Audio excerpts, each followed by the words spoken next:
our relationship to you, Panginoon, and to always please you, O God, with our lives, with our offering of praise to you. At tunay nga, Panginoon, sa umaga pong ito, that is also our desire, to dwell among us, O God, and may you be pleased with our worship. Marami pong salamat, Panginoon, and this is our prayer in Jesus' name. Amen and amen. Sige po, let's give the best clap offering of praise to the Lord as we sing this song.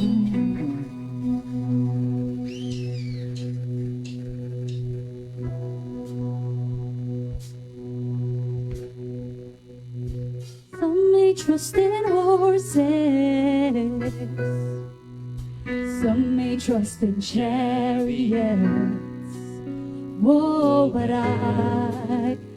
I'm gonna trust in the name of the Lord. Some trust in their riches, some may trust in all they own. Oh, but I will trust in the name of the Lord. There is wonder-working power, Holy Spirit power, great redeeming power, power in the name, resurrection power, bondage-breaking power, power in the name of Jesus. Some trust in their wisdom, some may say it's foolishness. Whoa, but I will trust in the name of the Lord. And let's sing. There is wonder-working power, Holy Spirit power, great redeeming power, power in the name, resurrection power, bondage-breaking power, power in the name of Jesus. There is wonder-working power, Holy Spirit power, great redeeming power, power in the name, resurrection power, bondage-breaking power, power in the name of Jesus. I lift my eyes to the mountains above. You are where my help is from. I lift my eyes to the maker of heaven and earth. You are where my help is from. I lift my eyes to the mountains above. You are where my help is from. I lift my eyes to the maker of heaven and earth. You are Minsan pa po, let's clap our hands. I lift my eyes to the mountains above. You are where my help is from. I lift my eyes to the maker of heaven and earth. You are where my help is from. This wonder-working power, Holy Spirit power, great redeeming power, power in the name, resurrection power, bondage-breaking power, power in the name of Jesus. The very last time. There is wonder-working power, Holy Spirit power, great redeeming power, power in the name, resurrection power, bondage-breaking power, power in the name of Jesus. I lift my eyes to the mountains above. You are where my help is from. I lift my eyes to the maker of heaven and earth. You are where my help is from. Let's give the best clap offering of praise as we continue to sing of the goodness of the Lord.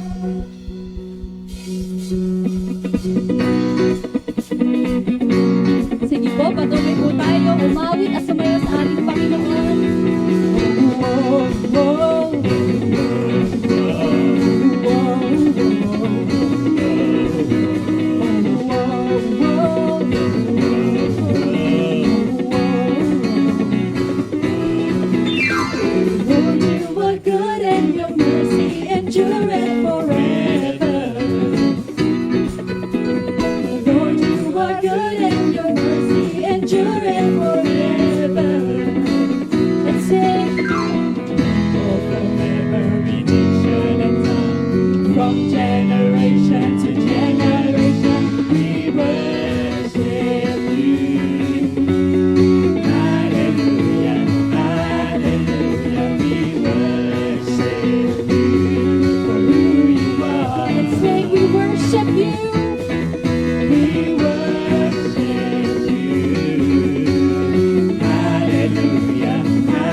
worship.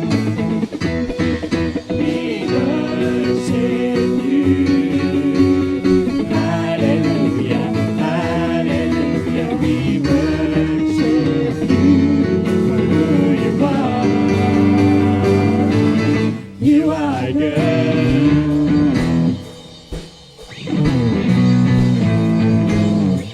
The Lord is good in our lives, and we will continue to declare that He is good. You are good all the time, all the time. You are good. You are good all the time, all the time. You are good. You are good. You are good all the time, all the time. You are good. You are good all the time, all the time. Let's declare. You are good all the time, all the time. You are good. You are good all the time, all the Amen. time. The Lord is good for the very last time. You are good all the time, all the time. You are good. You are good all the time, all the time. You are The good. people from every nation, From every nation and tongue, from generation people from every nation, from every nation and tongue, from generation to generation, we worship you. Hallelujah, hallelujah, we worship you for who you are. for the very last time. We worship you. Hallelujah, hallelujah. We worship you for who you are. For who you are. For who you are. For who you are. You are good.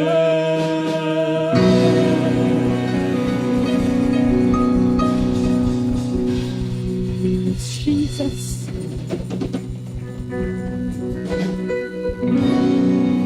Tunay nga po, we have a very good God. At naisulat ko po dito, there may be times where we don't understand the situation. Siguro po, in this January or maybe at the end of last year, there may have been challenges na hindi po natin ina-expect yung situation. There may be things na hindi po siya within our control. Pero po, even in those times where we don't understand the situation because of our limitations as humans na po, even if we cannot see, at the end of it, we shall see that fruitfulness, we shall see that growth, and we shall see that victory for God's greater glory. Amen po. Hallelujah. Let's sing this song.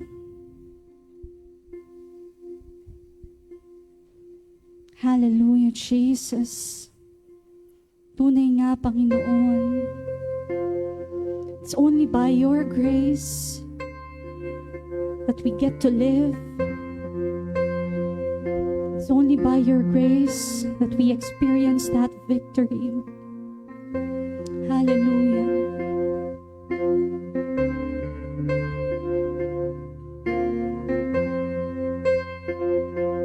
Let's sing this song. In Christ alone will I glory, though I could pride myself in battles won. For I've been blessed beyond measure, and by His strength alone I overcome. If I could stop and count successes like diamonds in hand, those trophies could not equal to the grace by which I stand. In Christ alone I place my trust and find my glory in the power of the cross. In every victory, let it be said of me, my source of strength, my source of hope is Christ the Lord.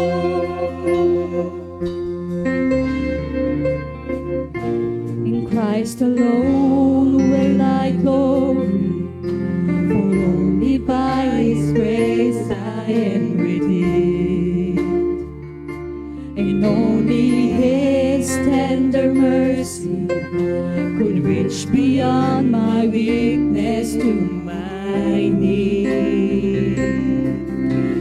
Now I seek no greater honor than just to know Him more, and to count my gains but losses to the glory of my Lord. In Christ alone I place my trust and find my glory in the power of the cross.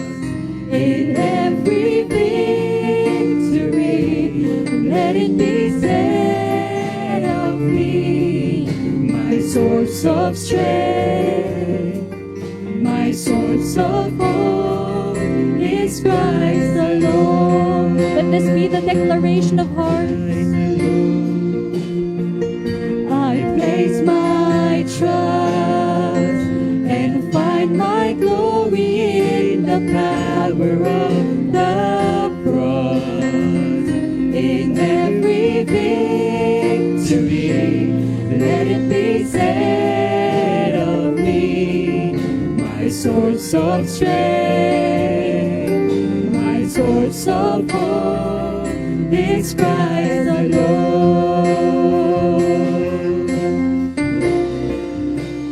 You are good, you are good, you are good, your mercy is forever. You are good, you are good, you are good, your mercy is forever. Let's sing. You are good, no matter the circumstances. You are good, you are good, your mercy is forever. You are good, you are good, you are good, your mercy. Dwell in the goodness of the Lord. You are good, you are good, you are good, your mercy is forever. You are good, you are good, you are good, your mercy is forever.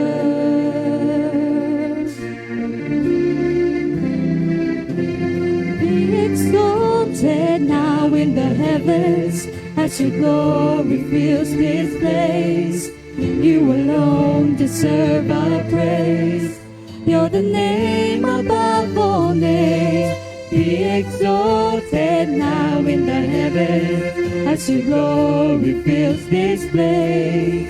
You alone deserve our praise. You're the name above all names. Be exalted now in the heavens as your glory fills this place. You alone deserve our praise. You're the name above all names. Worthy is your name, Jesus.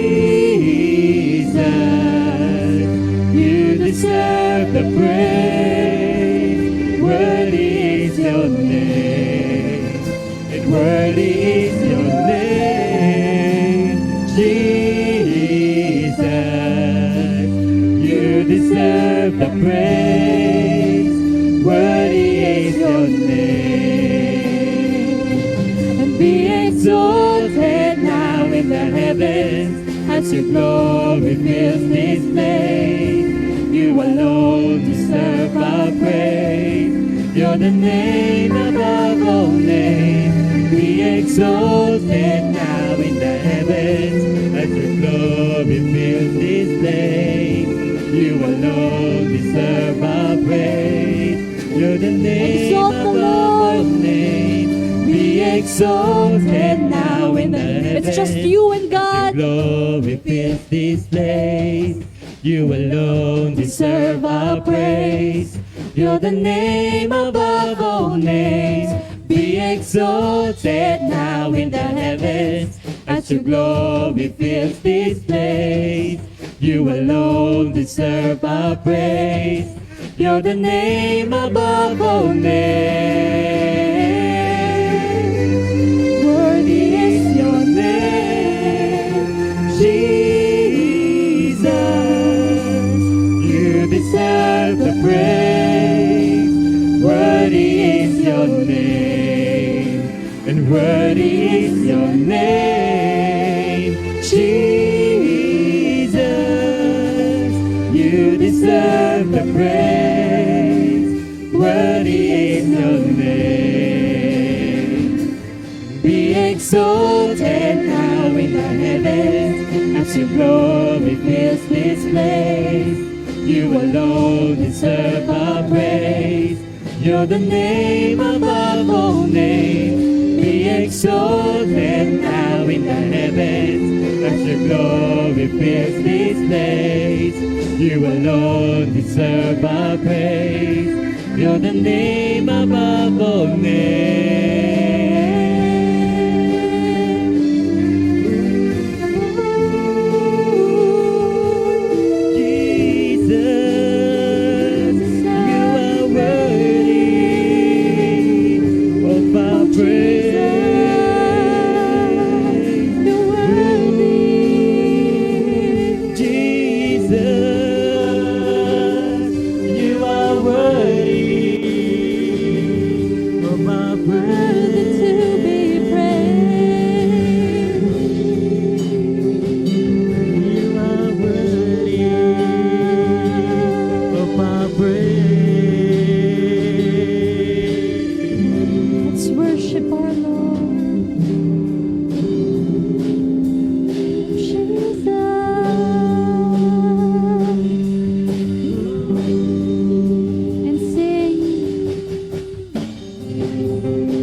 Deserve the praise. Worthy is your name. Worthy is your name, Jesus. You deserve the praise. Worthy is your name. Let's sing the best let's give the best clap offering of praise to our Lord. Hallelujah, Jesus. Hallelujah, Lord. Praise the Lord. Sige po, another round of applause to our great and awesome God who is worthy of our praise. Come on. Yes, lift your voice. Lift your praise to this God whose name is above every name. Truly, Lord Jesus, only you deserve all the glory, all the honor, and all the praise. And we thank you, Lord, because your word says you inhabit the praises of your people. And so we welcome you, Panginoon, sa aming pong kalagitnaan. At ang aming sama-samang panalangin, patuloy kang manatili, Panginoon. Samahan mo kami, O Diyos. Kalugdan mo ang pagtitipong ito, O God. At anumang hadlang walang balakid na nakikita mo po sa aming puso't buhay na magiging hadlang upang hindi ka malayang makakilos. Lord, we ask for thine forgiveness. Forgive us, Father, from all sin, iniquity, transgression na nakikita mo po sa aming puso't buhay. Allow us, Abba Father, that we come before you with a clean hand and with a pure heart, cleansed by your blood and clothed with your robe of righteousness in the name of Jesus. And Lord, let there be no hindrance sa iyong malayang pagkilos, paggalaw, pangungusap sa puso, sa isip, sa aming buhay, Panginoon, sa umagang ito. Give us all listening ears, receptive hearts, Lord, and let thine servant be hidden under the shadow of your wings. No other name be lifted nor exalted except the name of Jesus. And let not the limitations of thine servant limit you, Abba Father, but let your grace, your mercy abound in our midst. Lord, this is your abode. Dwell in our midst, Lord, and manifest your awesome power,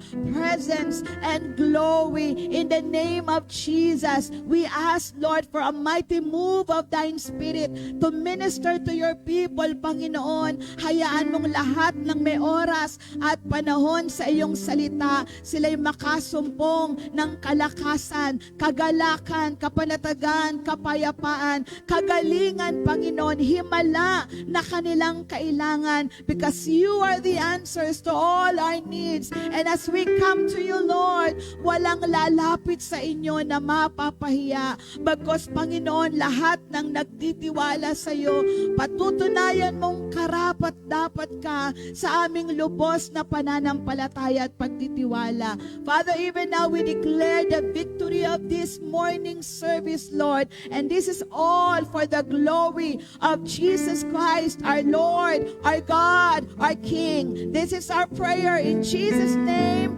And everybody say, Amen and Amen and Amen. Praise the Lord. Amen. Sige po, malakas na palakpak sa Panginoon. At habang tayo po ay nakatayo sa presensya ng ating banal na Diyos, let's open our Bibles in the book of Genesis chapter 41 at atin pong babasahin mula verses 50 hanggang 52. Samahan niyo po ako and let's all together read God's word for today. Ready na po ba ang lahat? Okay, let's all together read. Before the years of famine came, 2 sons were born to Joseph by Asenath, daughter of Potiphera, priest of On. Joseph named his firstborn Manasseh and said, "It is because God has made me forget all my trouble and all my father's household."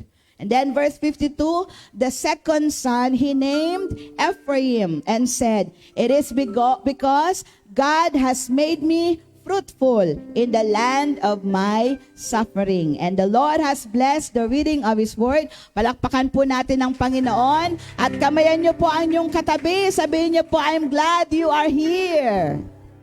Amen. We welcome one another in the name of the Lord in this place. Amen. Sige po, tayong lahat ay makakaupo na. God is good. And all the time, amen. Welcome po sa Jesus is Lord Church, San Marcelino, Malate, Manila Chapter. At kayo po ay welcome. Welcome din po sa mga nanonood sa atin via live stream. And we pray na sinimulan nyo ng tumutok, dire-diretso na po yan hanggang sa matapos. Total, linggo ngayon, araw ng Panginoon. Let the Lord be glorified on this day of the Lord. Amen po. At gayon pa rin ang aming paanyaya sa inyong lahat na malapit lang naman dito. Every Sunday, come join us. Especially this coming Sunday dahil meron po tayong anointing with oil service. Sabi mo sa katabi mo, punta ka sa linggo ha. Yes, punuin natin yung lugar na ito ng mga taong nagnanasa ng kapuspusan ng ating Panginoon. So this coming Sunday, 2 lamang po yung ating services.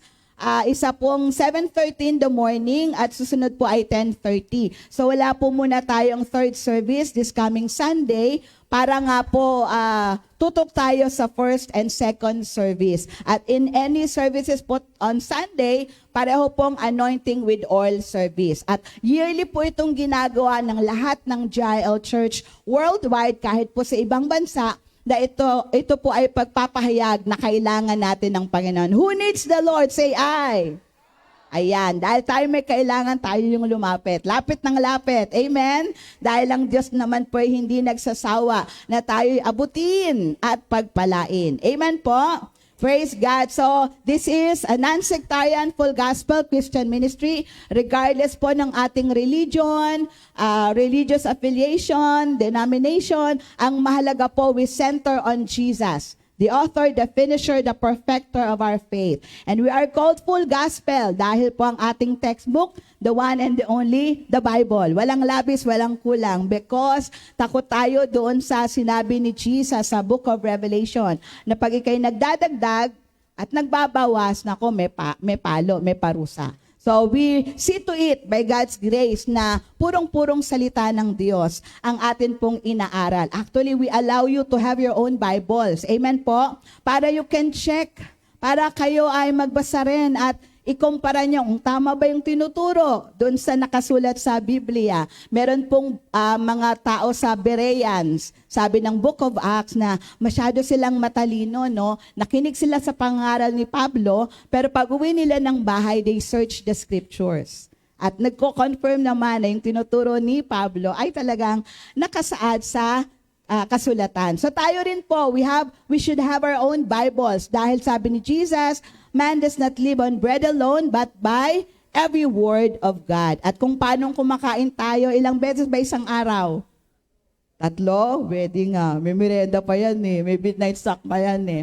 So if we are feeding our physical body with different kinds of food, minimum of 5 times a day, so dapat din po we consume the Word of God daily. Everybody say daily.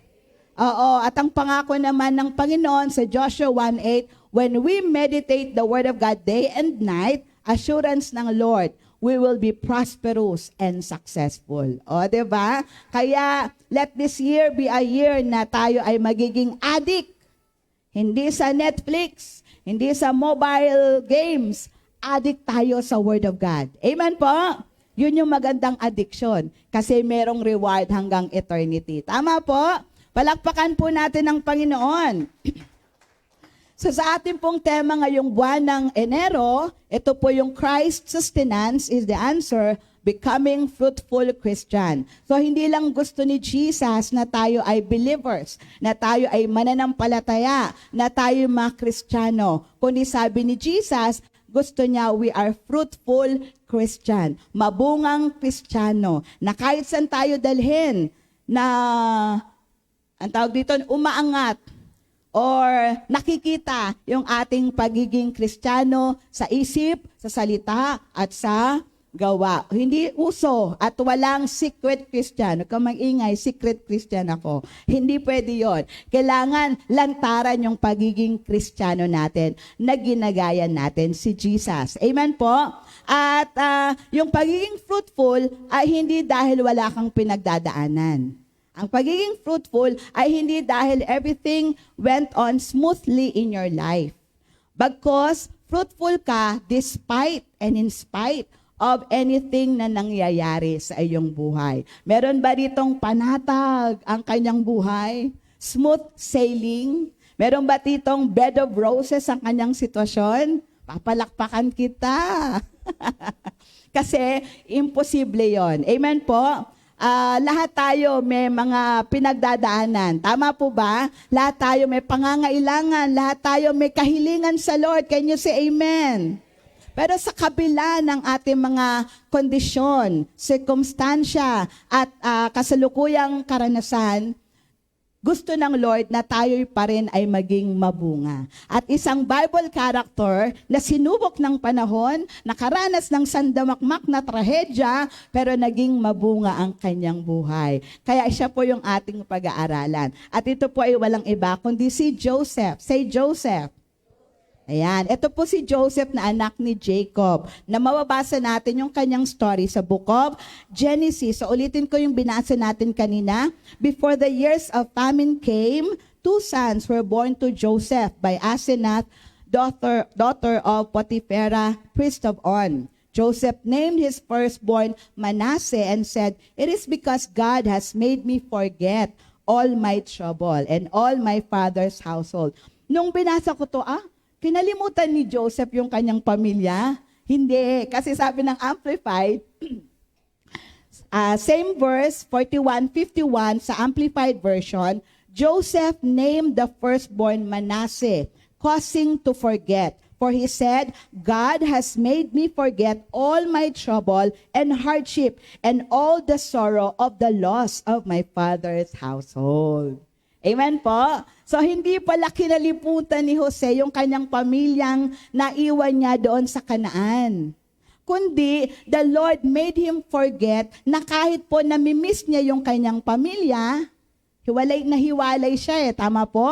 Pero the Lord allowed him na makalimutan niya yung sorrow na meron siya because he was fruitful to where he was at that moment. Alam nyo, pagka busy kayo, medyo hindi nyo masyadong iisipin yung problema nyo Tama po ba? Lalo na pag maganda yung nangyayari. Oo, may problema, pero when everything is doing well, especially yung assignment mo sa Panginoon ay nagiging maayos, nagiging way para kahit pansamantalay makalimutan mo yung problema mo at pinagdadaanan and you focus on God's fruitfulness in your life. Tama po? So kaya Manasseh yung ipinangalan niya sa kanyang panganay kasi the Lord made him forget anything that will hinder him in continuing on with his life. Ito po ay in confirmation doon sa Isaiah 43:18-19. Forget the former things, do not dwell on the past. Because the Lord is doing a new thing. Sa ating mga Pilipino, isa sa ating kasabihan, ang hindi lumingon sa pinanggalingan, kung matinik ay malalim. Hindi pala. Ang di lumingon sa pinanggalingan, hindi makakarating sa, nang ibig sabihin, ba't tumanaw ka ng utang na loob? Tama po. Pasalamatan yung mga ginamit ng Lord kung bakit nandiyan ka na ngayon. Tama po?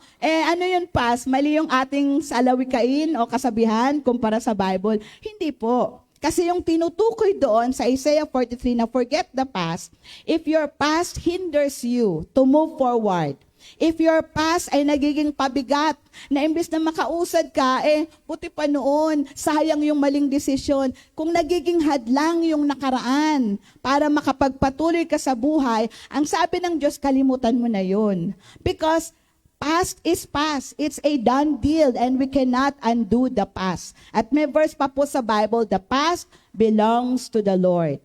At yung past na yan, minsan kasi yung victory in the past, parang di mo makalimutan. Sana noon na lang, sana hindi na nabago yung sitwasyon ko noon. Kahit po victory yan, o failure yan, or frustration yan, o discouragement yan in the past, pero kung nakakapagpigil sa'yo para magpatuloy at lagi mo nalang iniisip, daydream ka ng daydream, natutulog ka na lang ng natutulog kasi gusto mong alalahanin yung nangyari in the past. Sabi ng Lord, forget about it. Why?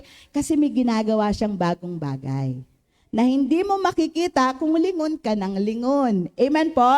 When your hands are full, how can you take hold of new things from God? Pag puno yung kamay mo, paano ka makakakuha ng panibagong mga bagay sa Panginoon? Tama po? So, we should empty our hands, be grateful for the past, but we should ready for the present as well as for the future. Kaya yung pangalan ng panganay ni Manasseh, kikitaan mo ng malalim, yung malalim ng pagtitiwala at pananampalataya ni Jose sa Diyos ng kanyang tatay. Amen po ba?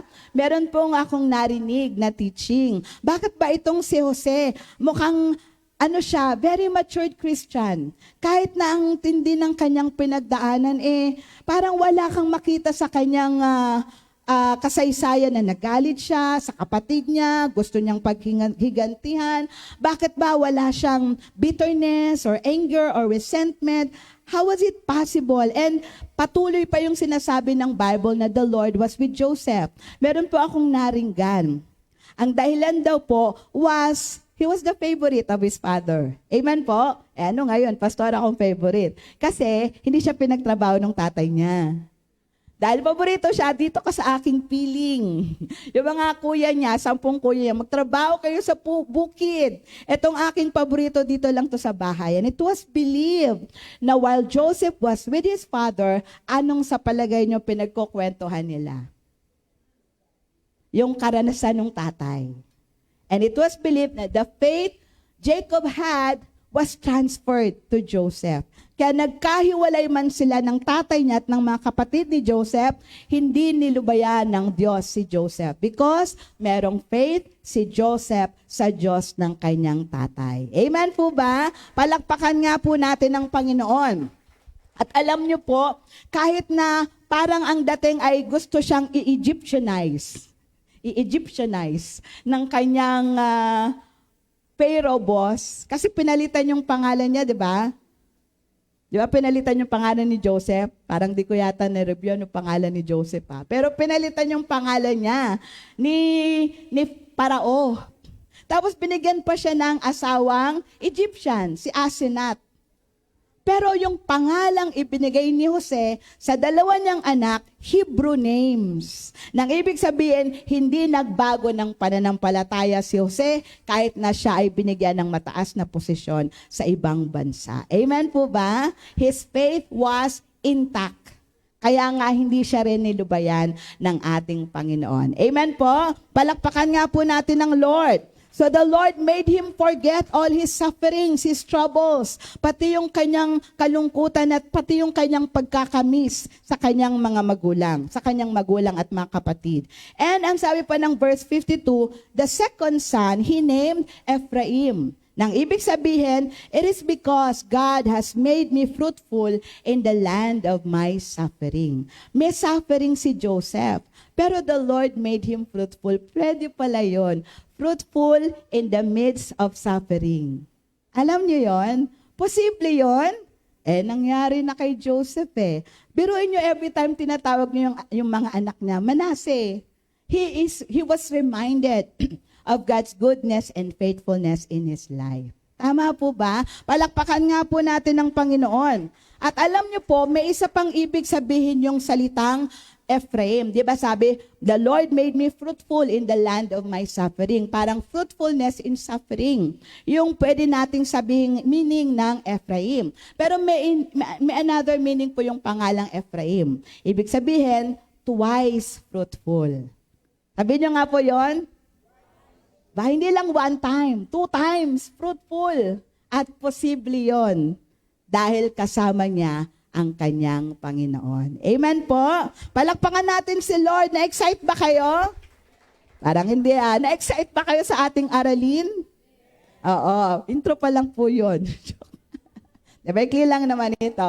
So ang topic po natin, this is something, tungtuwa ako dito the fruitful life of Joseph. So ito yung ating aaralin. Yung napakamabungang buhay ni Joseph. Not because puro magaganda yung nangyari. Kundi kahit nakita mo at talagang pinakita ng Biblia, yung hindi magandang karanasan ni Joseph, nakita mong pumailan lang pa rin yung kabutihan ng Lord sa kanyang buhay. At ito rin po yung mensahe ng Lord sa atin. Wala po tayong control kung ano yung mangyayari sa atin. Tama po ba? Kahit nga daw nagda-drive ka kaya ako mag-drive Da-drive ka, maingat ka. Maya-maya yung nasa unahan mo, kaya nasa likod mo, nasa gilid mo. Yun ang wala sa ayos. 'Di ba? So ganun din po ang buhay. Wala tayong control sa kung ano mang mangyayari sa atin. Pero ang may control tayo, how we respond to everything that may come our way. At meron namang Diyos na nangako na, di kita iiwan. Hindi kita pababayaan. Amen po? Sabi mo sa katabi mo, hindi ka iiwan, hindi ka pababayaan ng Panginoon. Ang haba nun ganito lang, sabihin mo ulit, sagot ka ni Lord. Palakpakan nga po natin ang Panginoon. Hallelujah! So sa ating introduction, the story of Joseph is one of the highlights in the book of Genesis. So inaral ko siyang konti. Alam niyo ba itong si Joseph, 13 chapters sa book of Genesis in a lot to tell us who Joseph was and what had happened to his life. Pinanganak siya chapter 36, pero 37, 38 kasi kay Judah and with Tamar. Pero 39 hanggang 50, patungkol na lahat yan. Parang sinundan ng Biblia si Joseph. So, 13 chapters detailing his life from age 17 to 110. O, nabuhay po si Joseph ng 110 years old. Sinong gusto nun? Basta wag yung okay lang Lord na long life, basta yung hindi ako alagain. Amen po. Anyway, si Moses nga 120, pero ang sabi ng Bible, hindi man lang nanghina o humina yung kanyang paningin. So walang imposible kay Lord. So para lang meron tayong idea, sarap din minsan na we see the statistics of the Bible. At ito ay compute ko lang. So si Abraham, meron siyang 14 chapters. Naks naman. At sinundan ng Biblia yung life ni Abraham when he was 75 years old hanggang 175. So yung kanyang story ay from chapters 12 to 25. Si Noah, 4 chapters, chapter 6 to 9, from age 600 to 950. Si Isaac, 6 na chapters. Kala ko nga konti lang si Isaac eh. Pero nababanggit kasi yung pangalan pa rin niya in 6 chapters, chapters 24 to 28 at chapter 35, at namatay siya at the age of 180. Si Jacob, mahaba rin yung life ni Jacob na kinover. Actually, siya yung pinakamahaba kasi nag-combine or nagsama yung portrayal ng buhay ni Jacob kay Joseph. Kaya pinakamahaba yung kay Jacob, starting sa chapter 25 to 35, then 42 to 43, then 46 to 49. Hanggang sa namatay po si Jacob at the age of 147. Pero nga si Joseph, ang gara kasi talagang dire-diretso ba? Mula chapter 39 hanggang sa matapos. At alam nyo ang sabi po ng Bible, namatay si Joseph when he was 110, pero ang kanyang bilin, wag niyong ililibing yung aking katawan dito sa Egypt. Because God promised na alisin kayo dito sa Egypt at ibabalik kayo sa Kanaan. So mangako kayo, hindi niyo ako ililibing dito.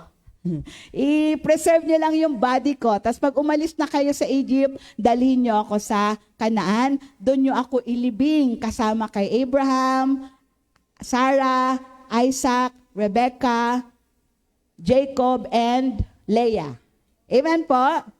At ang suspense sa chapter 50, kailan maililibing ang bangkay ni Joseph. At nailibing siya pagdating po ng Book of Joshua. Amen po? Palakpakan po natin ang Panginoon. So the name Joseph means may he add. Pengi pa isa Lord. Kasi ang nanay po alam naman natin yung kwento, no? Si Jacob, meron siyang 2 asawa at 2 concubine. Kasi yung yaya nung kanyang 2 asawa, naging nanay nung kanyang mga anak. So, pero favorite wife, gara, no? May mga favorite sa Bible. Kaya dapat walang favorite kasi doon nagkakaroon ng clashes eh. So, favorite wife ni Jacob, si Rachel. At nakita yun ni Lord. Kaya, for a time, naging baog si Rachel. Ang anak ng anak, etong si Leah, 6 yung anak ni Jacob kay Leah, which was the elder sister of Rachel. Old Testament po ito, wala pang batas, kaya hindi po applicable ngayon. Okay po? Malinaw nating yon. Wala pang batas noon, hindi pa pinibigay ang 10 utos. Pero ngayon, meron ng mga utos, meron ng kasong pwedeng ihabla sa'yo. Polygamy, pag marami kang asawa. Ayan, Old Testament po ito, wala pang batas. So the name Joseph means may he add. And it was also a prayer of his mother Rachel. Kasi nga, late na siyang nagkaroon ng anak at ipinanganak na si Joseph. At ang sabi niya, Joseph, Lord Joseph. Ibig sabihin, pengi pa pong isa. And the Lord answered her prayer. Kaya lang, nung pinanganak niya si Benjamin, nahirapan siya. Kasi nagbiyahe sila So natagtag siya malamang sa biyahe. Alam niyo naman noon, donkey lang yung sinasakyan. So for sure na napagod siya, kaya nahirapan siyang manganak ng kaniyang pangalawang anak. Actually, si Rachel, ang sabi niya, ang pangalan mo'y Ben-Oni. Kasi ibig sabihin ng Ben-Oni, son of my trouble. Aba, nung malaman yun ni Jacob, nung tatay, hindi yan Ben-Oni, Benjamin yan, son of my right hand. Amen po? So be very careful which name to call your children kasi it may affect their destiny next naman. Amen po? Hello. Praise the Lord. So, ito yung ating tignan. Bakit ko nasabi at bakit sinabi ng Bible na Joseph had a fruitful life? Although the name pertains to the second son that he had, pero pwede rin nating sabihin na kaya ngayon yung ipinangalan niya sa kanyang pangalawang anak kasi that became his life. He had a twice fruitful life. Regardless kung nasan siya nandoon, namumunga siya. Tama po? Kahit saan mo siya dalhin, titingkad yung kanyang pagiging Kristiyano. Kahit anong pagsubok yung iparanas kay Joseph, titingkad yung pagiging mananampalataya niya sa Diyos. At nawa ganun din tayong lahat. That no amount of problems, trials, and tests will stop us from shining for the Lord. Di ba nga, kung kailan mas lalong madilim yung kalangitan sa gabi, pag sobrang dilim ng langit, lalo mong nakikita yung kinang ng bituin. So dapat ganun din po sa ating mga Kristiyano. The more na may pagsubok ka, the more na napaparangalan mo ang Panginoon. Kasi hindi ka umaalis sa kanyang mapagpalang kamay. Amen po ba? Palakpakan nga po natin ang Lord. So, combination po ito ng negatives and positive, pero umusbong nga yung pagiging fruitful ni Joseph. So number 1, sa Joseph's fruitful life, number 1, he had a fancy ornamented robe. Meron po siyang a coat of many colors. Isa lang siya, pero makulay ang buhay. Sabi ng Genesis 37 verse 3, Now Israel, referring to Jacob the father, loved Joseph more than any of his other sons because he had been born to him in his old age, and he made a richly ornamented robe for him. Alam mo, okay lang talagang magkaroon ng paborito no? Kasi siguro masunurin, masipag, mapagbigay. Pero yung lantaran mong sabihin, yun ang medyo no? Kaya pag tinanong dapat yung tatay, nanay, sinong paborito mo? Wala. Pantay-pantay kayong lahat. Pero deep inside, meron yan. Ate Bioli, sino daw? Tatanong si Grace. Pero alam niyo yung tatay ko, pag tinanong niyo siya, huwag niyo nang tanongin, may biglang sumagot na kay Lord na. Pag tinanong mo, sinong paborito ni Tatay Vicente? Alam niyo, sabi niya, ako. Kinikilig naman kayo. There was even a time, many times, na nagtuturo siya. Tapos whenever his topic was prayer, sasabihin niya, yung anak kong si Shirley, napakalambing niyan. Kaya kahit anong hilingin niya sa akin, basta meron ako, ibibigay ko. Bakit? Ang lambing-lambing niyan. Kaya alam ko pag may kailangan yan. Parating pa na ako sa bahay, asikasuhin na niya ako. Hahalikan niya ako, magkabilang pisngi, at sasabihin niya, magkamukha talaga tayo pa. At alam ko na yun. At paano ako makakatanggi, sasabihin niya. Binola-bola na ako.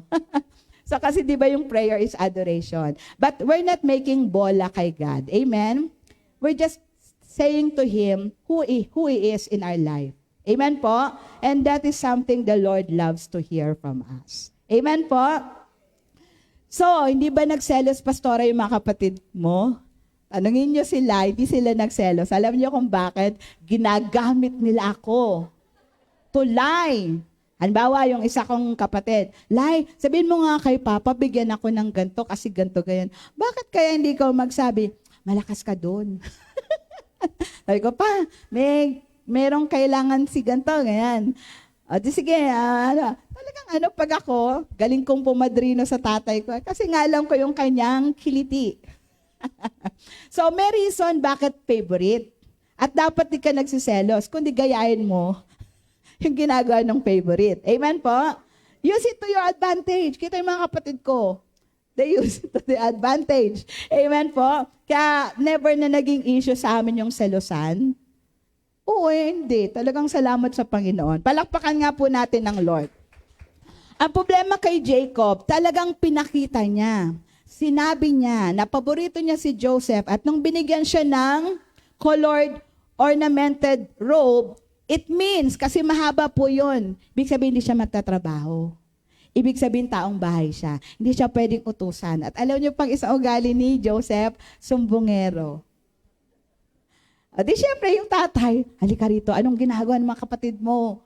Di syempre yung mga, ayun, binubuking niya. Kaya lalong nainis yung mga kapatid niya. Kaya lang ang problema, yung inis nila, to the point na gusto na nilang patayin si Joseph. Kaya as much as possible, don't play favorites. Sige, may paborito ka, pero mas sabihin. At kung sa palagay mo, hindi ka paborito ng tatay mo or nanay mo, wala tayong magagawa, choice nila yan. Pero, if you can do something to please your parents, why not? May reason bakit sila favorite. Tama po? Parang may napanood akong pelikula Yung Four Sisters and a Wedding.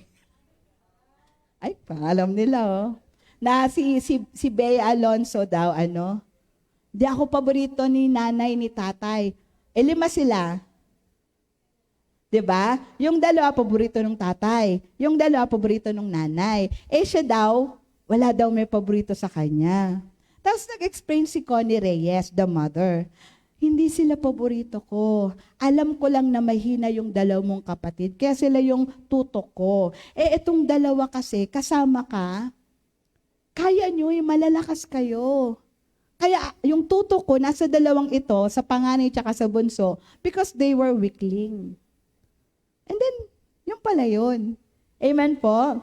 Kaya dapat nag-uusap ang pamilya no? Hindi lang basta-basta nag-judge, nagko-conclude. Kasi may reasons talaga. Amen po, everything has a reason. Pero yun nga, as much as possible, do not play favorites kasi baka magkaroon nga ng problema. Pero kahit na ganun, kahit na galit ang mga kapatid ni Joseph sa kanila, I believe, although it was not said, Joseph ay hindi siya galit sa mga kapatid niya, which is maganda. Amen po? Okay lang galit sa mga kapatid mo, pero ikaw, huwag kang magalit sa kanila. Amen po ba? Lawakan mo na lang yung pangunawa. Kung di nila yun makita, let it be na nakikita mo yon. Amen po? Palakpakan po natin si Lord. Another fruitful life of Joseph was he had fascinating dreams. Nakakamanghang mga panaginip.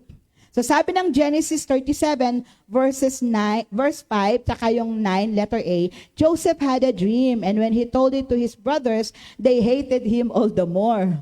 Kasi hindi nila gets. Actually, na-interpret nila yung dream. Kaya lang, lalo pa silang nainis. Kasi sa dream daw ni Joseph, sila ay naggapas ng palay, parang palay. Kasi hindi naman palay sa kanila, wheat.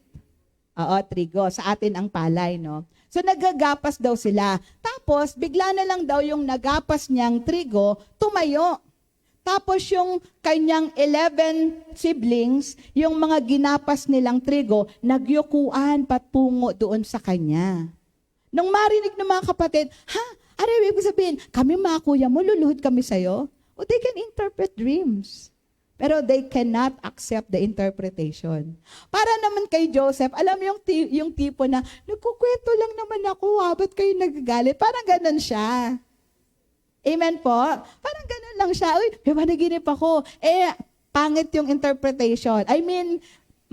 Pangit yung dating. Pero for Joseph, yung parang ang thinking ko, he was just telling stories. Tama po ba?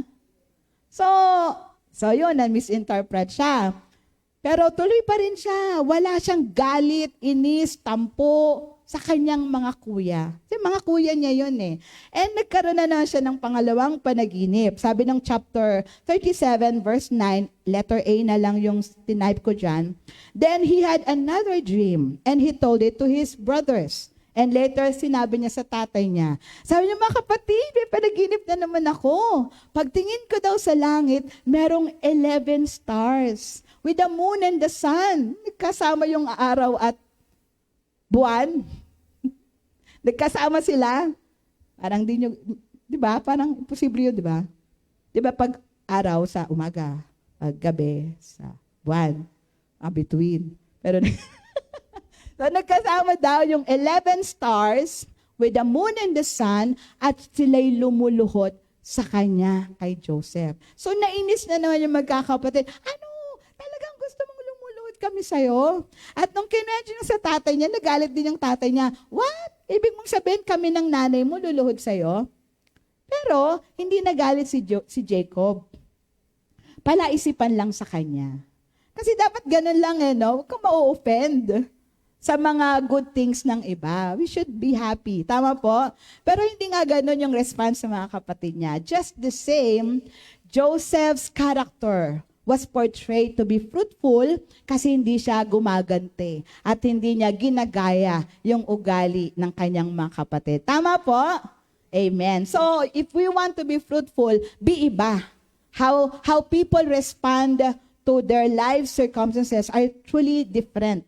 Magkaiba tayo sa pagharap sa mga hamon, sitwasyon ng buhay. But let it be, because we are believers of God, iba yung ating pananaw. Laging positive, laging may pwede pang gawin ng Lord. Laging merong rainbow at the end of the storm. Amen po ba? Laging darating din ang umaga sa bawat dilim ng buhay. Tama po? Palakpakan natin ng Lord. Bakit? Buhay ang Diyos.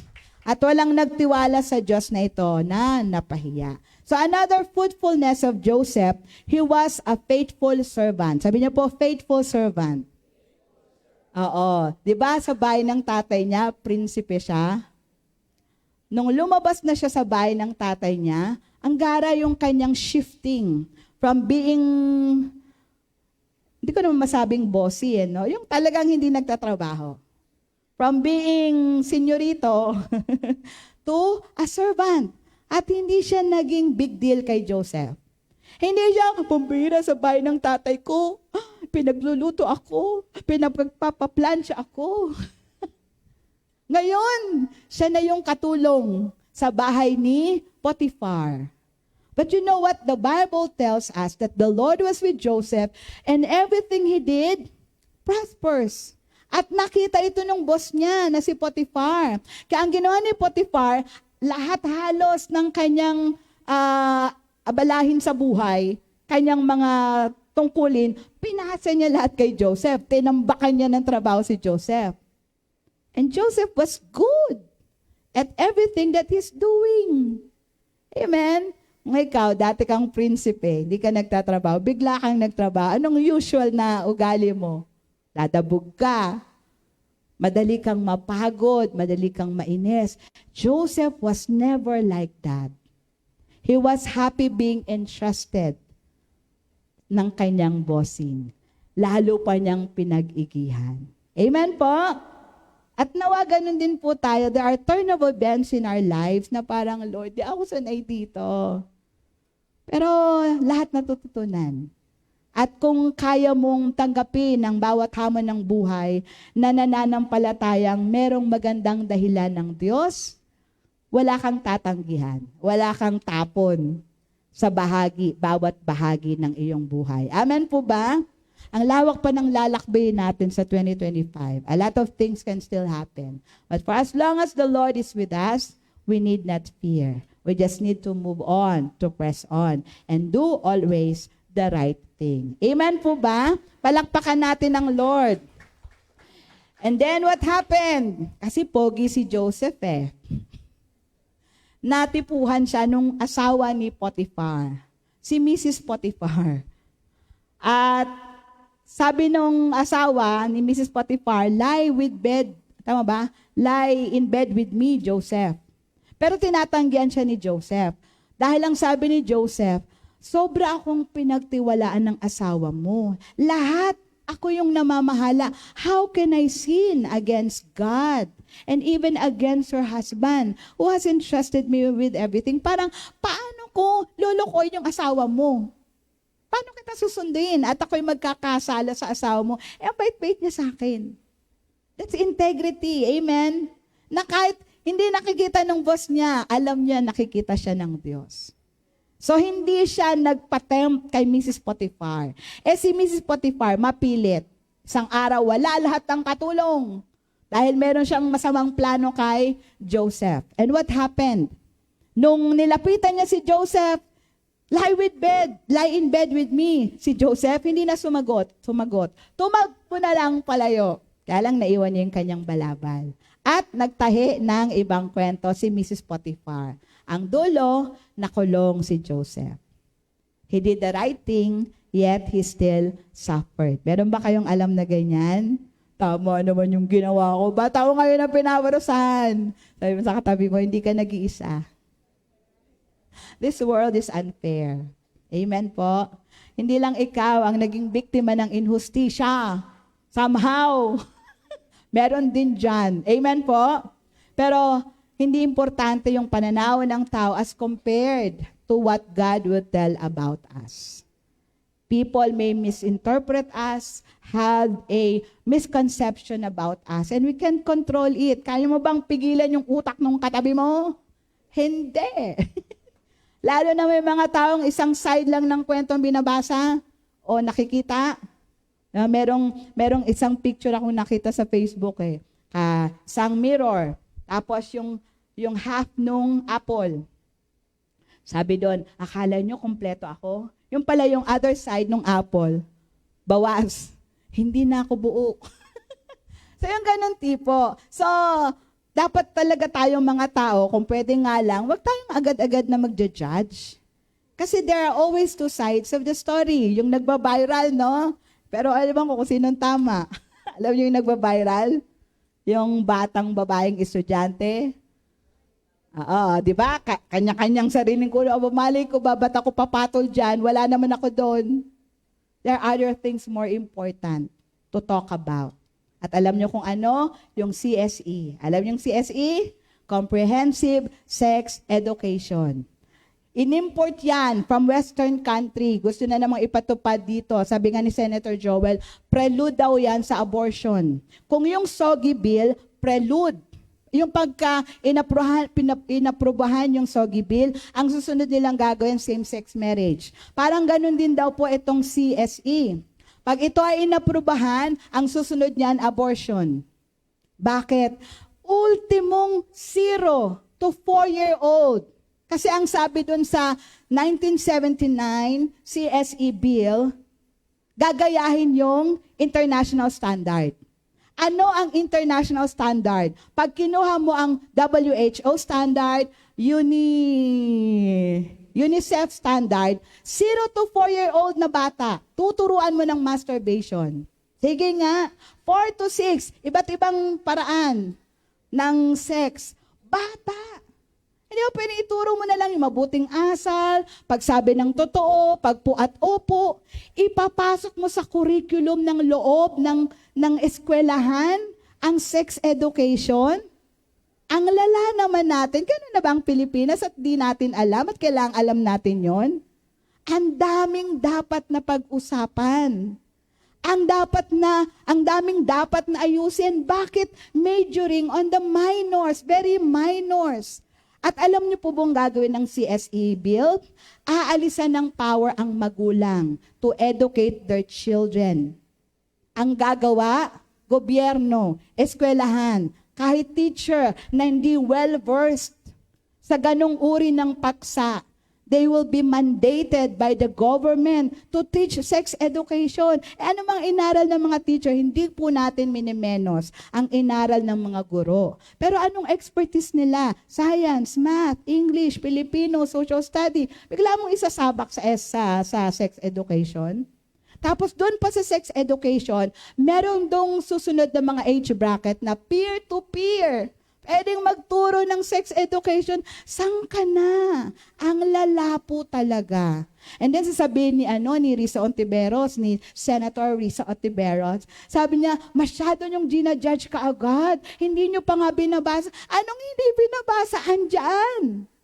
It was written, it was quoted, it was printed. Ang nakalagay, international standard. May sarili tayong standard. Iba ang Filipino culture. Diba? Tayo ngang mga dalaga. Lalo na nung bata-bata pa ako, parang hindi ko siya mabanggit. Diba? Ngayon na lang kasi 50 plus na ako may mga nagpapa-counsel sa aking mag-asawa. Hindi ba pwedeng may asawa kayo magpa-counsel? Wala pastor ka parang jack of all trades ka Kaya, nawala ang pagiging inosente ko. Anyway, pero nung kabataan ko, high school na ako, hindi ko siya mabanggit. Hindi ko siya masabi. Kasi nga, inosente. 0 to 4 years old, tuturuan mo niyan. Sabi nga ni Brother Eddie kanina, kasi siya yung nagturo kanina, kahit hindi edukadong tao, alam na mali yan. Diba? Common sense will dictate. Ang daming pwedeng iturong mas magagandang bagay sa mga bata. Sabi nga ni Senator Joel, kala ko ba gusto nyong tumaas yung ating learnings on science and math. Kasi yan yung makakatulong, mga mag-IT, science and math, literacy. Ito, ano bang mapapala mo pagka, ewan ko ba? Alam mo yun, ang daming mga bagay sa mundong ito na kinakaabalahan ng mga tao, wala namang wawa. Tama po. Ano ngayon kung makatapos ka ng isang serye ng Korean novela, nadagdagan ba ang pagkatao mo? Hindi ko naman sinasabing wag na kayong manood. Pero kung pambihira, lahat na ng Korean novela na panood mo, ano ba? Make use of our time wisely. Amen po. Dapat yung bawat araw natin, maganda pong meron tayong accomplishment. Kasi our life will soon to pass. Only what's done for Christ will last. Amen po? Palakpakan nga po natin ng Lord. Ba't ba ako napunta doon? So, napagbintangan si Joseph. At hindi siya nagtawag. Suportahan niyo ako. Give me your sympathy. Kalabanin natin ang gobyerno ng Egypt. Mag-rally tayo against Mrs. Potiphar or Potiphar. Walang ganon. Kasi hindi lang si Joseph ang katulong dun sa bahay. And I believe, ang ginawa niya yun, maraming a-agree kay Joseph, right? Pero hindi, hinayaan siyang makulong. At andun siya sa dungeon, kulungan. Pero kahit nasa kulungan siya, she shone brighter. You know why? Because the Lord was with him even in the dungeon. Tama po? At alam niyo, yung warden, kitang-kita niya ang kamay ng Diyos sa buhay ni Joseph. Ganon din, yung trabaho ng warden, inasa kay Joseph. At walang reklamo ang Joseph. Siya yung namahala ng mga nakakulong. Amen po? Nawala ng trabaho yung warden. May trabaho yung warden. Kumikita siya, sumasweldo siya bilang warden. Pero yung trabaho niya, ang gumagawa si Joseph. Pero the Lord allowed him to be in the dungeon kasi doon niya mamimit yung karugtong ng plano ng Diyos sa kanyang buhay. Dati, siya yung may panaginip. Sumunod, siya na yung nag-i-interpret ng panaginip. Amen po ba? Palakpakan nga po natin ng Lord. So, pag binasa natin yung chapter 39 to 40, nakakulong siya at nakulong din yung dalawang opisyal ni Parao. Si Pharaoh was the king of Egypt. And at that time, Egypt was a superpower. Siyang pinakamayamang bansa. Pinakamalakas na bansa during those time. And so, pinakulong nung hari, na-offend yung hari, at pinakulong niya yung kanyang wine taster at saka yung kanyang baker. Yung tagaluto ng kanyang tinapay at tagatikim ng kanyang wine. Parehong nakulong. At parehong nakapanaginip. At napansin ni Joseph. So, ibig sabihin, very observant si Joseph, no? Kasi nung araw na yon, may problema kayong dalawa. Anong problema nyo? Bakit ganyan kayo? Hindi kayo dating ganyan. Alam niyo yun, very observant si Joseph. Napansin niya may problema yung dalawa. At ang sabi ng dalawa, kasi pareho kaming nakapanaginip at walang makapag-interpret. O sige, sabihin niyo sa akin, ang Diyos naman ang nagpapaliwanag ng panaginip. O di sinabi, sabi ng wine taster, siya yung unang nagkwento. Kasi, ano ba yung kwento niya? May inabot sa akin na 3 bugkos. Bugkos ba? Ng ubas. Tama ba? Bugkos? O, sige na nga, yung ano. Kumpol. Ako. Kumpol. Yun. 3 ng ubas. Ang ginawa daw niya, in-squeeze niya. At nagkaroon ng wine at binigay niya sa hari. Tapos sabi ni Joseph, ang ganda naman ng panaginip mo. In 3 days, papatawag ka ng hari at you will be restored to your position. Mali kang magiging wine taster ng hari. Sabi pa ni Joseph, pag nangyari naman yun, remember me? Kwento mo ako sa hari kasi hindi naman talaga ako katulong para makabalik na ako sa bayan ko sa Canaan. For sure na nga ako yung wine taster. Nung marinig ng baker, yung interpretation, ako rin, may panaginip. Anong panaginip mo? Meron daw 3 patong ng tinapay sa ulo ko. Tapos, maya-maya may ibon. Pinagkakain yung mga tinapay. Yun na, sabi ni Joseph, naku, pangit ng panaginip mo. In 3 days, patawag ka ng hari.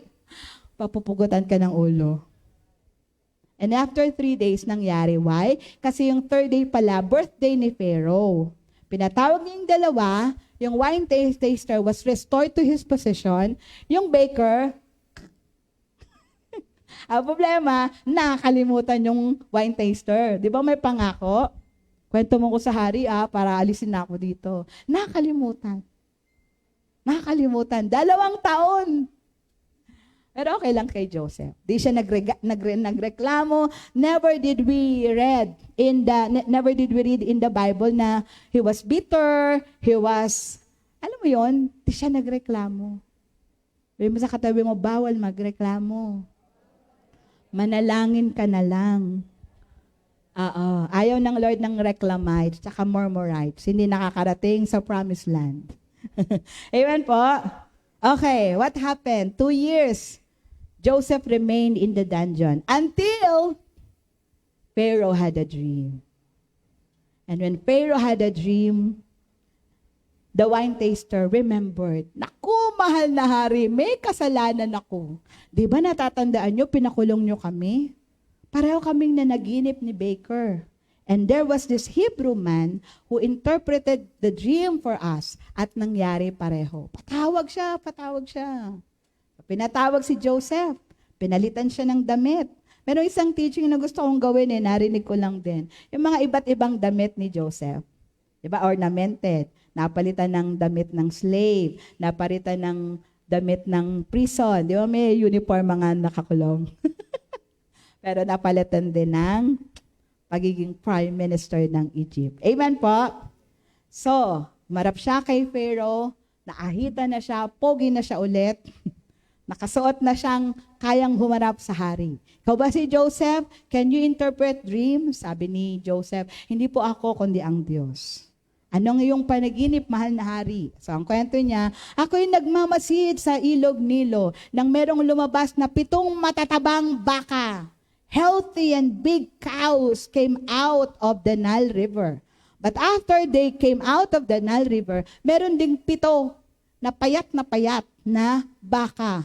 At ang nangyari, kinain ng payat yung matatabang baka. Pero kahit kinain nila yung matataba, payat pa rin sila. At sabi pa nga, they are thinny and ugly. Payat na nga, pangit pa. Grabe yung parao pangit daw. Nagising siya pero he was bothered. Katulog siya ulit. This time, uhay. Parang palay ulit. 7 uhay na matataba. Tapos 7 uhay na naman, na payat, na kinain ba? Parang kinain. Yung matataba, pero payat pa rin kahit kinain na. At pagising ko, hindi ko alam yung ibig sabihin. Pinatawag ko ng lahat ng mga matatalino sa Egypt, but no one can interpret the dream. And then, sabi ni Joseph, Your two dreams are one and the same. Yung dalawang panaginip, isa lang ang ibig sabihin. At kaya siya twice na nangyari kasi malapit nang mangyari. Because it was already decided by God na this will happen. Magkakaroon ng 7 taong masaganang ani. Pinakamasaganang aning naranasan ng Egypt sa tanang buhay nito. Pero after ng 7 years of great harvest, will come 7 years of great famine. Sa sobrang tindi ng famine na ito, kakalimutan yung 7 years of great harvest. So may I suggest to the king, hanap ka po ng matalino, a wise and discerning man na ang gagawin niya, titipunin yung mga excesses doon sa 7 years of great harvest. At ito yung ating ibebenta or gagamitin o kakainin during the 7 years of famine. And then Pharaoh said, may tatalino pa ba sa'yo? Of whose is the Spirit of God? Ang kinuha ni Hari yung kanyang singsing at pinasuot kay Joseph. Only in matters of the throne will I be greater than you. Diba, no? Palakpakan natin si Lord. Kaya pala, the Lord allowed the wine taster to forget about Joseph. Kasi God had a plan. Sabi mo sa katabi mo, may plano sa'yo ang Diyos. Amen. Sabi ng Romans 8:28, all things work together for good. To those who love God. Do you love God? To those who are called according to His purpose. Do you believe God has a purpose for your life? Then everything that will happen to you ay hindi lang basta nangyari. May dahilan at magkakaroon ng kabuluhan at katuturan. You just need to wait patiently and continually trust the Lord. He has His own timing, He has His own way, He has His own means. And at the end of it all, lahat ng glory sa Kanya. Amen po ba? Palakpakan natin ang Panginoon. Pang-apat, 50 lang to eh. Dahil 5 lang. He was a flawless son. Alam niyo yon, ang taas na ng posisyon niya, hindi nakalimutan yung tatay niya. Yung iba alam yung aking pinagdaanan. Di pa naman tapos, pero salamat sa Lord, medyo nakakangiti-ngiti na. And one of the verses I received from the Lord is yung naandoon sa, saan nga ba Lord? Exodus chapter 15 verse 2. Sabi niyang Exodus 15:2. Ito yung kinanta ni Moses after nung passing the Red Sea. The Lord is my strength and my song. He has become my salvation. He is my God and I will praise Him, my Father's God, and I will exalt Him. Yung pinagdaanan ko na hindi pa naman tapos, pero kahit pa paano, I can see the silver lining. Lord, hallelujah. This is one of the verse. The Lord is my strength. Ang hirap pong dumaan sa pagsubok. Ang hirap. Sleepless nights and crying crying alone in your bed with wetted pillows and kumot? Blanket. Pero he gave me a song. Amen? He gave me songs to sing even in the trying nights and days. He is my strength, He is my song, and He is now my salvation. He has become my salvation. Tapos ang gara lang. He is my God and I will praise Him. My Father is God and I will exalt Him. Hindi ko talaga pwedeng alisin that I am a product of my Father's faith. I am a legacy bearer. The faith that I have now was borrowed from my father. I saw him serve the Lord. Mula sa paghahawak ng Bible study, sa pagpapatotoo ng kanyang buhay, hanggang sa naging pastor siya, naging territorial head, hanggang sa nalipat siya doon sa Cavite at nakapag-pioneer siya ng ilang mga churches. I was just a recipient of the blessing of God to my father. Parang si Isaac. Si Isaac, parang ang portrayal ni Isaac, Yung faith ng tatay niya, yung benefits meron siya. So, ganun ko nakikita yung sarili ko. At maganda yun para hindi ako yumabang. Para hindi ko isipin na, I did this my way. I did this because it was a borrowed faith from my father. Kaya, pag nagpe-pray ako, Lord, alang-alang sa commitment mo sa papa ko, huwag mo akong iwan. Amen po? At purihin ng Lord, andito pa rin ako. Palakpakan natin si Lord. So si Joseph din, despite nung kanyang prominence, abang second in line siya sa Egypt, who was the world power at that time, pinakamayaman na bansa noon ng Egypt. Pangalawa si Joseph, pero never niyang nakalimutan yung tatay niya. Amen po? Sabi ng Genesis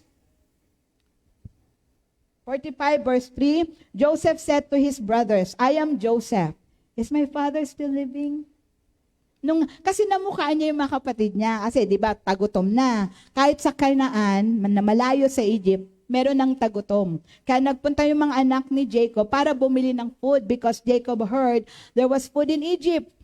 So nung dumating itong yung 10 kuya ni Joseph, nakilala niya. Siya na Egyptianize na siya. Yung itsura ng Egypt, meron ditong cobra ba? Na-Egyptianize na siya sa kanyang pananamit. Kaya hindi siya nakilala ng mga kapatid niya. Pero siya, kilalang-kilala niya, mga kapatid ko to. At para lang makakuha siya ng information, sabi niya, you were spies. No, we are not spies. Actually, magkakapatid kami. Isa lang ang tatay namin. Ay na magkakapatid. Sabi ni Joseph, hindi, espiya kayo. Gusto niyong tiktikan ng aming lupain para malaman niyo na kung saan kami mahina. Hindi po. Actually po, 12 kami eh. Yung dahil nga nasisikil, nilalabas yung buong kwento. Dati chop-chop lang eh, ngayon buo na. Actually po, 12 kami. Pero yung isa, nawala na eh. Yung bunso na sa bahay ng tatay namin. Ay, dapat dalhin nyo dito yung bunso. Ay, hindi po pwede eh, kasi masyado pong connected yun sa tatay niya eh. Pag namatay yun, ay pag may nangyaring masama dun, makawawa yung tatay na, hindi, dalhin nyo siya dito. Because he wants na makita yung kapatid niyang bunso. Amen? So yung ganon, gumawa siya ng way kasi at the end, gusto talagang makita ni Joseph yung tatay niya. He missed his father. Do you miss your father? I miss my father. Birthday ng papa ko, January 1 eh. Kaya paano makakalimutan? At hanggang ngayon na mimiss ko pa rin siya. Papa's girl ako eh. So mapalad yung mga may tatay dyan. Huwag niyong sayangin yung bawat oras at pagkakataon. There's no perfect father. Paano wala naman ring perfect son or daughter. Pero they are God's gift. Amen? Okay. So yun, he was a flawless son. Naramdaman niya yung spiritual feeding ng kanyang papa. At flawless son siya kasi obedient siya. Amen po? Sabi pa ng 45 verse 13, tell my father about all the honor accorded to me in Egypt and about everything you have seen. And bring my father down here quickly. Kwento nyo kay tatay kung ano na ako ngayon. Sabihin mo sa kanya yung honor na binigay sa akin. Tapos sunduin nyo siya. Dalhin nyo siya rito agad-agad. Amen? His heart was still for his father kahit na ang dami na niyang accomplishment in life. He was a flawless son. Amen? At panglima, of course, he was a forgiving brother. Kaya niyo bang patawarin yung mga kapatid niyo na inapi kayo, binenta kayo, kahit nagmakaawa kayo, hindi kayo pinansin? But he was a forgiving brother. Wala siyang tinanim, naggalit poot. Maghihiganti ako sa inyo, ngayong mayaman na ako. Walang ganon kay Joseph. Amen po? Bagkus talaga naman, pirenovide niya. Sabi niya mga kapatid niya, dito na kayo tumira. Pag sundo niyo kay tatay, dalhin niyo lahat ng gamit niyo. Kahit iwan niyo na dahil I will provide the best from the land for you. Kahit yung mga gamit niyo, iwan niyo na doon. At doon ko kayo ititira sa Goshen. Dito na kayo sa aking piling. Yung mga bumenta sa kanya, gusto niyang makapiling. Why? Because he has forgiveness in his heart. Masarap mabuhay na hindi ka nagtatanim ng galit. Papangit ka kasi pag tignan mo yung katabi mo, ang ganda at gwapo. Nagpapatawad kasi yan. Amen? Amen? Sabi nung namatay na si Jacob. So, praise God kasi nagkaroon pa ng maraming taon na pagsasama si Jacob at saka si Joseph. Sabi nga ni Jacob, akala ko hindi na tayo magkikita. Ngayon nakita ko pa mga apo ko sa'yo. Diba? Ang gara lang. Etos namatay na si Jacob. Ngayon, takot yung mga kapatid, naku, baka mamaya kaya lang mabait sa atin si Joseph kasi buhay si tatay. Ngayong patay na si tatay, naku, baka gantihan tayo ni Joseph. So itong magkakapatid, lumapit ng buong pagpapakumbaba kay Joseph. Sabi pa nila, Joseph, sabi ni tatay, patawarin mo na talaga kami. Alam mo yung nangyari kay Joseph? Umiyak siya. Parang, after these years, pinagdududahan niyo pa rin ako. Anyway, so ito yung sabi niya, Genesis 50:19-20, but Joseph said to them, am I in the place of God? You intended to harm me, but God intended it for good, to accomplish what is now being done, the saving of many lives. And then sabi ng verse 21, so then, don't be afraid. I will provide for you and your children. And he reassured them and spoke kindly to them. Totoong nakapagpatawad si Joseph. Hindi lang sa salita, pinakita niya pa sa gawa. Madali bang magpatawad? Tama, kayo din, sabi niyo mahirap. Pero nagawa ni Joseph. Kasi mas nakita niya yung kamay ng Panginoon kaysa sa masamang ginawa ng mga kapatid niya. Perspective. Malaking tulong yung tamang perspektibo sa buhay. Yung lalawakan yung pangunaw, ba't niya kaya ginawa yun? Ay, ganun yun talaga. Baka naman may pinagdadaanan lang. Baka kasi compile yung mga issues. Bigla kang dumating, ikaw tuloy na buntulan. So, perspective. Bakit kaya inalaw ng Lord ito? Hindi yung, ikaw Lord pinag-pray ko to bakit may mangyari to sa akin? Bakit mo ko? Perspective. Lord, kung meron man akong pagkakamali ba't nangyayari ito, patawarin mo ako. Give me wisdom how to overcome this. I still look to you as my strength, as my song, as my deliverer, as my salvation. Habagan niyo po ako. Amen po? And God answers prayers. Amen? Palakpakan nga po natin ang Panginoon. In conclusion, Joseph had a fruitful life because the Lord was with him. Kahit saan ka pumunta, ano man ang sitwasyon mo, basta kasama mo ang Panginoon, you will be fruitful. Amen? Hindi ka halamang maluluoy, malalanta, at mamamatay. Dahil kasama mo ang Diyos. Amen? Genesis 39 verse 2, the Lord was with Joseph and he prospered and he lived in the house of the Egyptian master. Katulong siya katulong.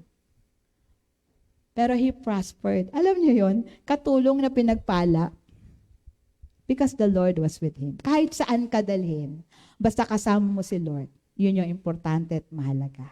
Amen po? Pangalawa, Joseph had a fruitful life because the Lord's favor was on him. Kaya naging madali kay Joseph ang lahat, nasa kanya ang pabor ng Diyos. At dahil may pabor siya ng Diyos, may pabor na rin siya ng tao. Hindi man sa lahat, pero at least meron. Amen po? Genesis 39:21, ito yung nasa ano na siya, kulungan. The Lord was with him.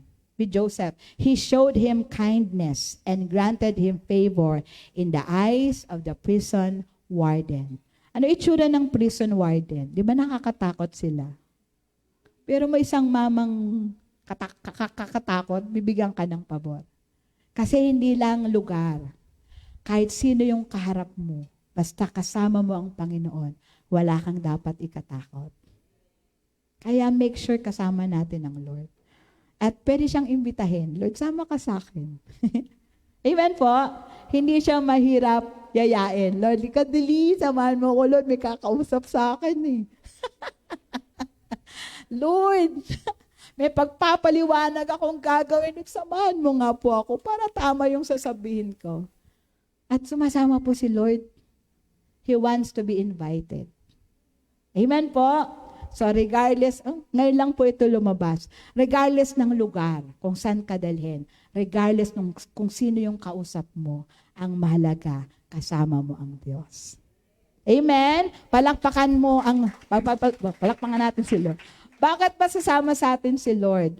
Kasi nga, in-invite mo. Amen? Kaya, pag inisip mong kasama mo si Lord, ako huwag kang gagawa ng bad. Alam mong kasama mo si Lord, tapos manggugoyo ka. Alam mong kasama mo si Lord, di ba?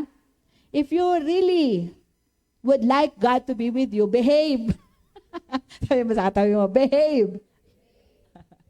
Amen po. So, ibig sabihin, gawin nating worthy tayo, nasamahan tayo ng Lord. Alisin natin yung mga negative attitude, bad attitude. Kasi tumitingin ang Diyos sa puso. Kaya dapat malinis ang puso kahit magkasala, hingi ng tawad. Para hindi tayo iiwan ni Lord. Actually, hindi naman siya nang iiwan eh. Tayo yung lumalayo pag tayo nagkakasala. Amen po? Praise God. And then, Joseph had a fruitful life because despite his challenges, he chose to persevere in life. Sabi mo sa katabi mo, wag na wag kang susuko. Kaya ang daling sumuko, lalo na parang pagpagod ka na, ganon. Si Joseph, hindi siya sumuko. Hindi siya huminto. Alam niyo bang 17 years old lang siya nung naalis siya sa poder ng tatay niya? 17 years old. Teenager pa. Wala pa yung muwang. 'Di ba? Binatilyo pa lang siya. Pero sinamahan na siya ng Lord. At hindi siya sumuko sa buhay. So, wag na wag tayong susuko. Bakit po? Fruitfulness is a choice. And by God's grace, we shall bear lasting fruit for His glory. Tama po? Palakpakan nga po natin ang Panginoon. The life of Joseph has been very inspirational to me, especially with these past few days. And I pray na naging blessing din siya sa inyong lahat. Dahil ang kanyang kasaysayan ay kasaysayan ng kabutihan, katapatan ng ating Panginoon. Alam niyo bang kino-compare siya kay Jesus? Kasi kagaya ni Jesus, siya'y nagpapatawad. Kagaya ni Jesus, wala siyang masamang pagkatinapay. Kahit ayaw ng tao sa kanya, He was still good to them. Biro mo, alam niyang si Judas ang magkakanulo sa kanya. Pinakitaan niyo pa rin ng maganda. Tama po ba? At namatay siya para sa lahat, even for those who will reject Him. He did not stop doing good. Parang si Joseph. Amen po? So tayo rin, we can be like Joseph because we are trying to imitate our Lord and Savior Jesus Christ. At tutulungan tayo ng Panginoon. Maging mabunga sa kabila ng different challenges ng ating buhay. We will not fear. The Lord is with us. Amen po. Palakpakan po natin ang Panginoon at tayo pong lahat ay tumayo in the presence of the Lord.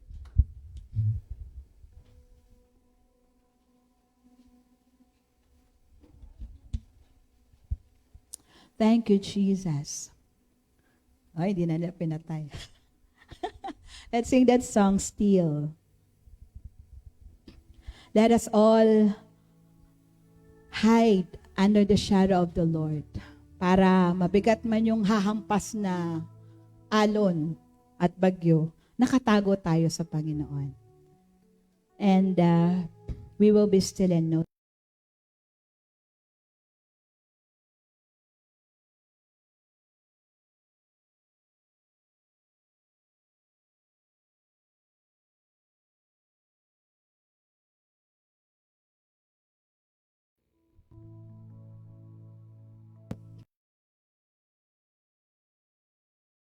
Me now.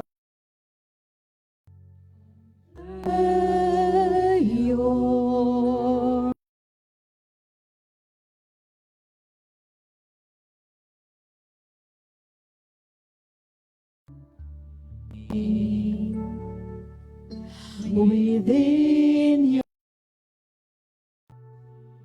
hands, when the oceans rise and thunders roar, I will soar with you above the storm. Far Father, you are King over the flood. I will be still, know you are God.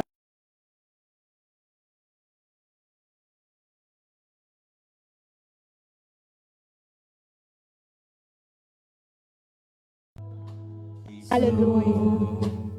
In Christ alone, in Christ alone, know His power. And know His power. Amen. In quietness and trust, when the oceans rise and thunders roar, I will soar with you above the storm. Father, you are King over the flood, and I will be still and know you when the oceans rise. When the oceans rise and thunders roar, I will soar with you.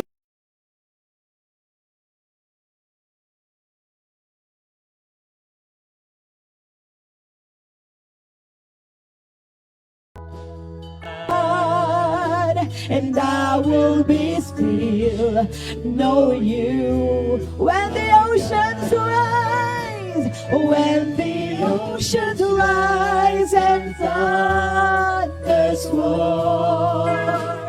I will soar with you above the storm. Father, you are King over the flood, and I will be still, know you are God. I will be still, know you are God. I will be still, know you are God. Yes, you are our God. In troubles, in joy and gladness, sa'yo kami lalagi, sa'yo kami mananahan, sa'yo kami aasa, sa'yo kami magtatago, Panginoon. Because you are our fortress, our great help in times of need. We shall always be in need of you, God. Lagi ka naming kailangan. At salamat, ikaw ang unang nangako. You will never leave us. You will never forsake us. You are our God. You are the God of our Father. You have been the good and faithful God. And there is no other God besides you. Thank you, Holy Spirit, for gracing us with your wonderful presence. And I pray na patuloy kang mangusap sa iyong mga anak. You know them and you know what are in them. And because they had spent time listening to your word, hayaan mong maranasan nila ang iyong comforting grace, ang iyong peace, ang iyong joy, ang iyong gladness, na anuman ang kanilang kinakaharap, makita nilang ikaw ay hindi nang iiwan because you are more than enough for us. Give us the strength for every day of our life. Let us always have a song to sing before you, Lord. At patuloy naming maranasan ang iyong pagliligtas. Dahil habang kaming nabubuhay, wala kaming ibang Diyos na mamahalin, kikilalanin, paglilingkuran, kundi ikaw lamang po, Panginoong Jesus. Sabihin po natin, Panginoong Jesus, salamat sa iyong pag-ibig. Salamat sa iyong Salamat sa iyong buhay. Salamat sa iyong Na kusa mong inihandog kusa mong inihandog para sa akin. para sa akin. Inaamin ko po, Inaamin ko ako'y makasalanan. ako'y makasalanan. Nagkasala laban sa inyo. Nagkasala laban Mula sa pagkabata Mula pagkabata hanggang kasalukuyan. hanggang kasalukuyan. Salamat sa iyong pag-ibig. Salamat sa iyong Ibinigay mong iyong buhay Ibinigay mong iyong para sa akin. para sa akin. Namatay ka sa krus Namatay ka sa dahil sa aking mga kasalanan. dahil sa aking mga Nabuhay kasalanan. kang muli Nabuhay kang para muli sa aking para kaligtasan. sa aking kaligtasan. Ipinapahayag ng aking bibig Pinapahayag ng mula aking sa aking puso. mula sa aking Ikaw puso. po, Panginoong Jesus, Ikaw po, Panginoon ang Jesus, aking Diyos, ang aking Panginoon, ang aking tagapagligtas. aking tagapagligtas. Mula po ngayon, Mula po ako'y ngayon, iyong pangunahan, ako'y iyong pangunahan, pagharian, pagharian, turuang mabuhay turuang mabuhay sa gitna ng iyong sa kalooban. gitna ng iyong kalooban. Nais pa po kitang Nais makilala, pa po kitang makilala, maranasan, maranasan, mapaglingkuran. mapaglingkuran. Marami pong salamat. Marami pong salamat. If you would like a touch from the Lord, just lift up your hands. Even if you are standing malayo sa altar, kaya kang abutin ng Panginoon. Just bow your head, close your eyes. Ama, sa pangalan ni Jesus, dalangin ko ang pag-abot mo ng iyong mapagpalat, mapaghimalang kamay sa iyong mga anak na nakataas ang kanilang kamay patungong langit. Reach out to those hands, Lord, now in the name of Jesus, and release the full benefits of the cross. Whether they need healing, whether they need financial breakthrough, whether they need peace and joy and gladness, Lord, release the answers to their prayers. Release your comforting grace. Release your healing. Release your provision in Jesus' name. Dahil wala kaming kailangang hindi mo kayang ipagkaloob. For you are the answering God. Minister to your people, Lord, by the power of your Holy Spirit, and begin to do wonders in their lives. In Jesus' name. For we declare that 2025 will be a year of great breakthroughs for us all.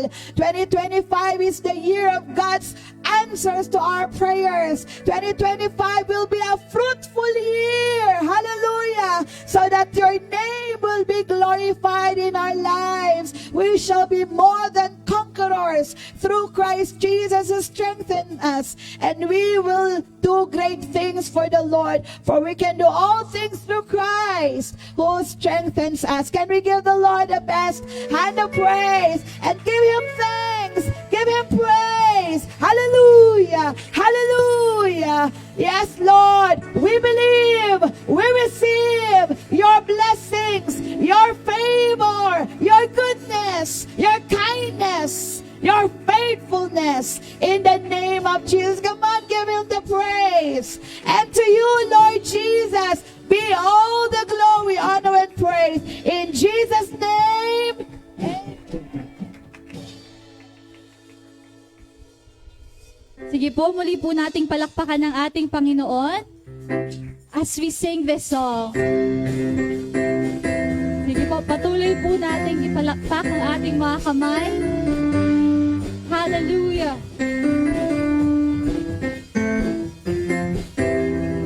I will come to you with an open heart and bring a sacrifice of praise. I have seen your power in the holy place. I have known your mighty ways. I will remember your mercy and Lord your faithfulness. Lord your goodness and your love will follow me all the days of my life. I'm surrounded with the favor of the Lord, always and forever.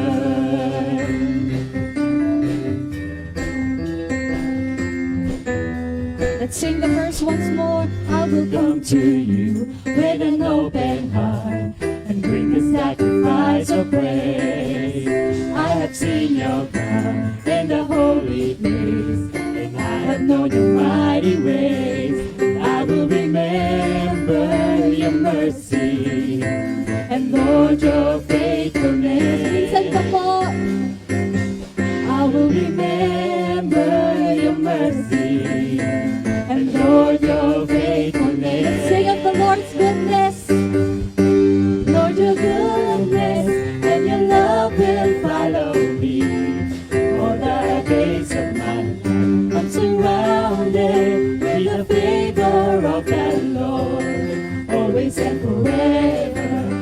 your goodness and your love will follow me. All the days of my life, I'm surrounded with the favor of the Lord. Always and forever, Lord, your goodness and your love will follow me.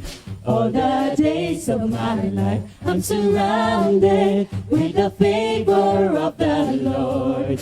Always is our favor, Lord, your goodness and your love will follow me. All the days of my life, I'm surrounded with the favor of the Lord. Always and forever, Lord, your goodness and your love will follow me. All the days of my life, I'm surrounded with the favor of the Lord. Always and forever.